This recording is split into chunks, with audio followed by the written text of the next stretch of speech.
How do interest rates affect the housing market?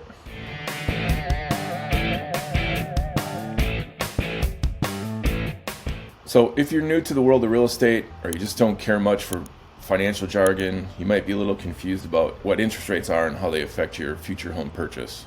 That's why today I'm sharing 3 key ways interest rates impact the housing market. First of all, interest rates affect mortgage payments. Real loose way to think about it is for every percent the interest rate goes up, say it goes, when it went from 3% to 4%, it directly increased your payment by about 10%.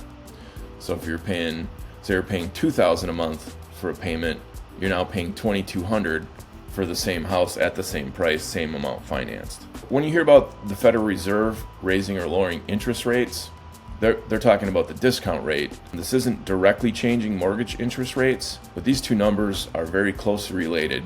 Mortgage rates tend to follow the federal interest rates pretty closely. So this means when the interest rates go up, the discount rate goes up by the Fed, it becomes more expensive to borrow for a mortgage, but when they go down, the mortgages become cheaper.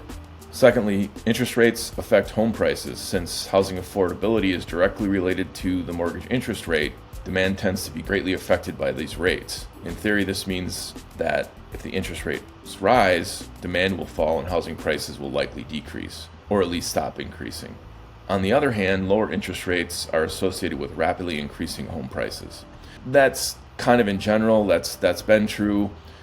What we've seen is, say you're a homeowner and you're locked in at 3.25% on your existing house, and maybe you want to downsize, maybe you want that extra bedroom, maybe you want a 3-car garage instead of a 2-car or a bigger yard.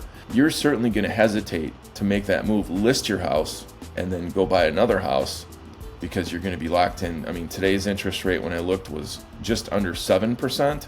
So if we're talking about roughly 10% for every interest rate bump, going from 3.25 to 4.25 is about 10%.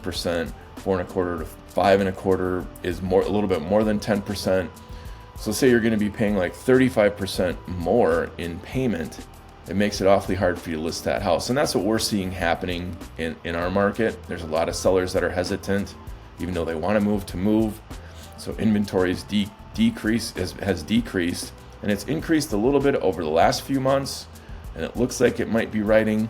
The ship might be riding as long as interest rates continue to come down, or at least stay here and it becomes more normalized.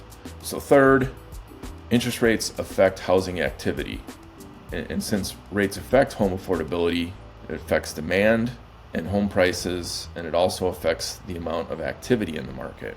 Many homeowners don't like to move when interest rates are high, especially if they have a lower rate locked in with their current mortgage, as we discussed. And as a result, homes tend to spend more time in the market when interest rates are higher, and they fly off the multiple listing service when rates are low.